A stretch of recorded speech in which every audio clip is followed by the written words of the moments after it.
projet Al-Muntaha, Djibril Ndaw l'a dit tout au début,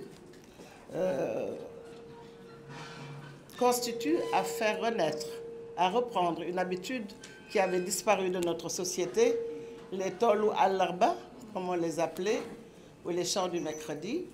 Et ce qui est original, c'est que ce sont les populations locales qui sont chargées de s'occuper de ces chants, de les récolter, et à la fin, le général de Bamba prendra toute la production pour la mettre au service du Khalife général des Mourides et de la communauté mouride.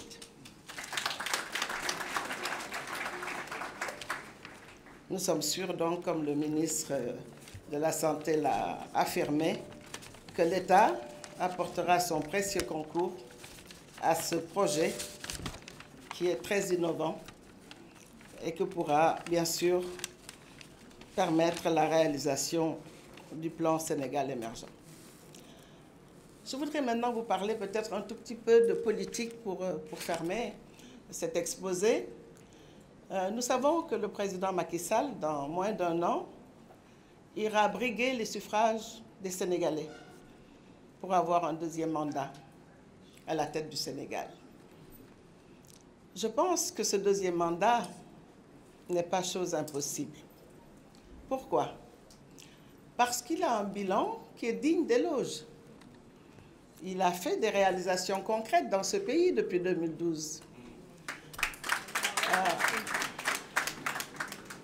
Et je pense que les Sénégalais de bonne foi reconnaîtront que ce bilan est élogieux.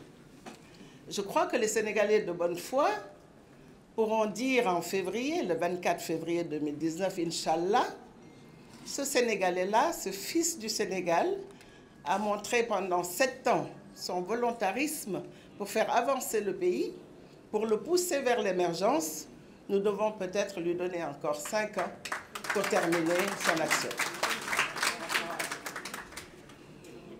Ce ne serait que justice en tenant compte de tous les efforts déployés pour améliorer les conditions de vie de nos concitoyens, pour reconstruire ou réhabiliter les lieux de culte des cités religieuses à travers le Sénégal. Vous savez qu'au Sénégal, la foi et la religion sont des choses sacrées.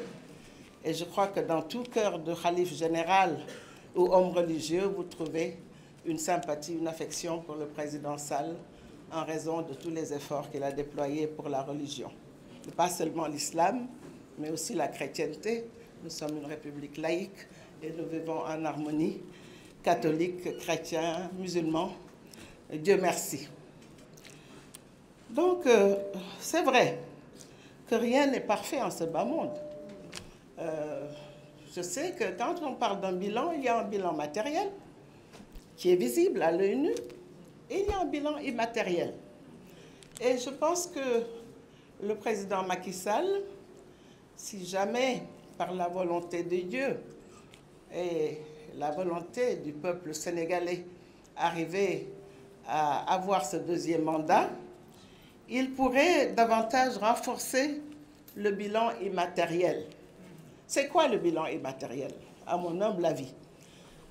On lui reproche d'être dans un Sénégal où il y a une absence de repères, où les vertus et valeurs sont en déperdition. Mais le président Macky Sall n'est pas un oustas, ce n'est pas un marabout, encore moins un prophète. Il ne peut pas changer le mental des Sénégalais. Je crois qu'il faudrait que nous fassions une introspection. Il faudrait que nous fassions une introspection, nous, Sénégalais, pour voir qu'est-ce qui ne va pas, pour voir quels sont nos défauts, quelles sont nos qualités, et pour avoir des repères. Et je dis toujours qu'il n'y a pas meilleur repère dans ce Sénégal et dans cette Afrique que Cheikh Ahmadou Bamba Khadim Rassoul.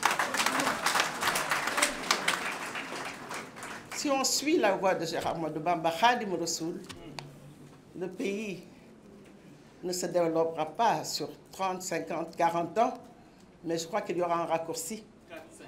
Voilà, comme cela a été pour le prophète Mohammed, paix et salut pour lui.